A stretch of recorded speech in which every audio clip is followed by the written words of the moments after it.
Hello everyone. Today we will be covering the topic reasons for environmental crisis.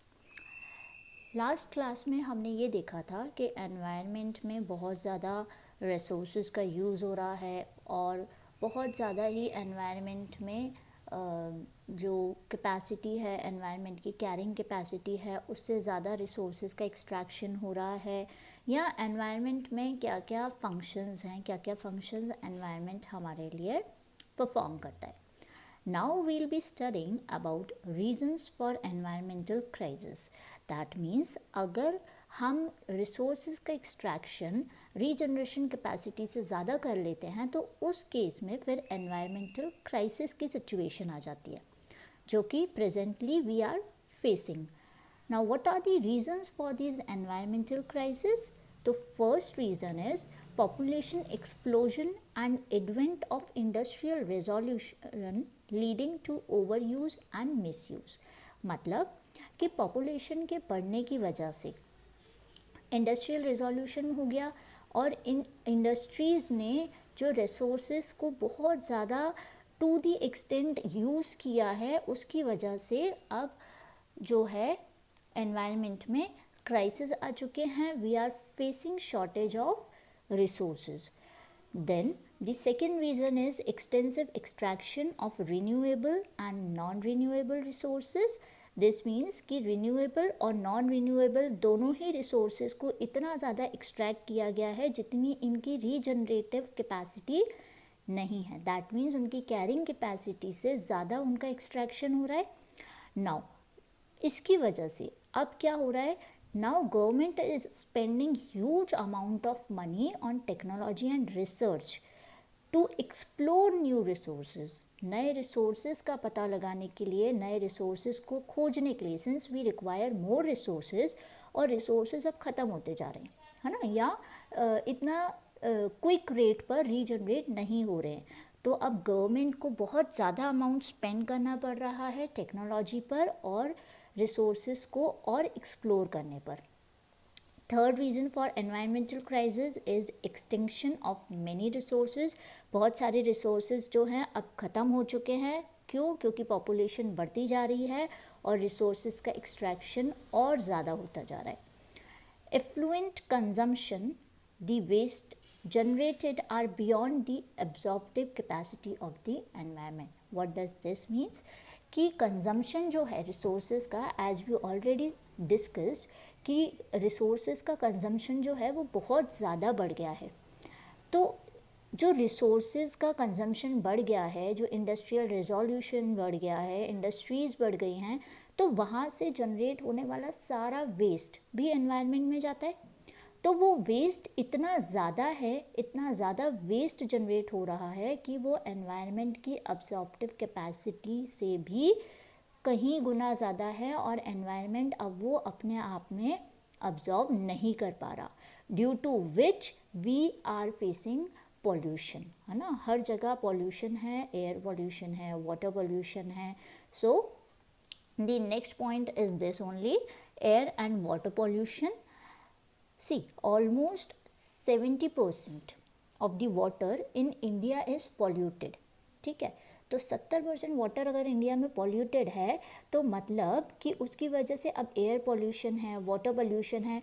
तो this is leading to basically respiratory and water borne diseases. तो we are facing so many diseases due to this pollution. Okay, now last point, global warming and ozone depletion contributing to increased financial commitments for the government. इतना pollution हुआ है, इतना सब हुआ है, तो ultimately this is leading to what? Global warming and ozone depletion in the country. और क्योंकि ये ग्लोबल वार्मिंग और ओजोन डिप्लीशन हो चुका है तो अब गवर्नमेंट उसको करेक्ट करने के लिए, उसको सही करने के लिए, पॉल्यूशन कंट्रोल करने के लिए, now government is spending more amount on these things. ठीक है, तो रीजंस एक बार वापस से देख लेते हैं एनवायरमेंटल क्राइसिस के. सबसे पहला, population explosion and advent of industrial revolution.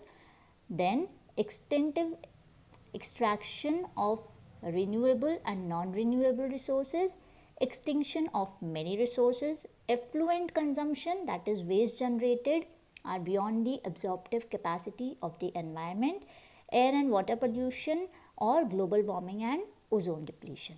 ये कुछ reasons हैं जिसकी वजह से environment crisis हो रहे हैं. अब जो बात है कि ग्लोबल वार्मिंग और ओजोन डिप्लीट हो गया है, so let us now understand what is this global warming.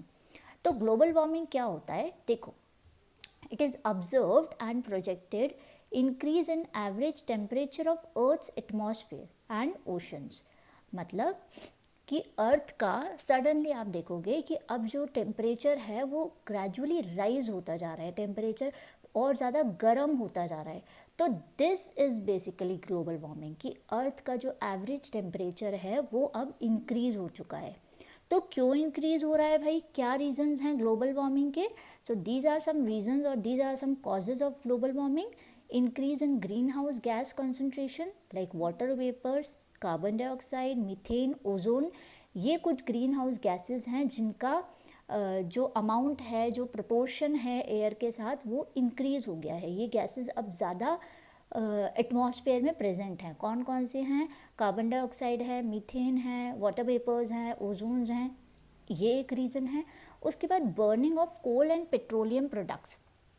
कोल और पेट्रोलियम प्रोडक्ट्स, अब कोल और पेट्रोल के ऊपर बहुत सारे इंडस्ट्रीज़, बहुत सारी मशीन्स बेस्ड होती हैं. तो इतना ज़्यादा कोल और पेट्रोलियम प्रोडक्ट को बर्न करने से क्या होता है, कार्बन डाइऑक्साइड बहुत ज़्यादा जनरेट होती है, मीथेन, नाइट्रस और ऑक्साइड, ओजोन. और यही गैसेस जो हैं वो ग्लोबल वार्मिंग के कॉजेज़ हैं. तो अगेन कोल और पेट्रोलियम प्रोडक्ट्स बर्न करने की वजह से इन गैसेस का कॉन्सेंट्रेशन बढ़ गया है एयर में. Then deforestation increases the amount of carbon dioxide in atmosphere. Again, deforestation मतलब पेड़ों को काटना. और as we know, plants provide oxygen to the environment. और अगर plants कम हो जाएंगे तो कार्बन डाइऑक्साइड का लेवल एटमॉस्फेयर में बढ़ जाएगा. Then methane gas released in animal waste. Animals, cattles के थ्रू methane gas रिलीज होता है. And increased cattle production contributes to deforestation, methane production and use of fossil fuels. Kettles भी ज़्यादा produce होने की वजह से भी डिफॉरेस्टेशन होता है. They depend on plants for their survival, जिसकी वजह से ग्लोबल वार्मिंग और ज़्यादा बढ़ रहा है. ठीक है, ये तो कुछ कॉजेज़ थे ग्लोबल वार्मिंग के बढ़ने के.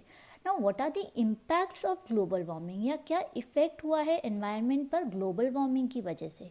तो सबसे पहला, ice is melting world wide leading to steep rise in sea level and coastal flooding. मतलब कि टेम्परेचर बढ़ रहा है, गर्मी ज़्यादा हो रही है, तो आइस भी मेल्ट हो रही है, जिसकी वजह से सी का लेवल बढ़ता जा रहा है और फ्लडिंग सिचुएशंस भी बढ़ती जा रही है. Then hurricanes and other tropical storms are likely to become stronger. जो स्टॉर्म्स प्रेजेंट होते हैं वाटर वगैरह में, सी ओशंस में, they are likely to become stronger and cause disasters. Then increased incidence of tropical diseases like malaria, cholera, etc. ये diseases का होना बहुत ज़्यादा बढ़ गया है. And thousands of species like polar bear in danger of becoming extinct forever. Why? Because they survive on ice. Okay, बर्फ़ पे रहते हैं. And when ice is melting, then these species may also become extinct. So this was all about today. Thank you.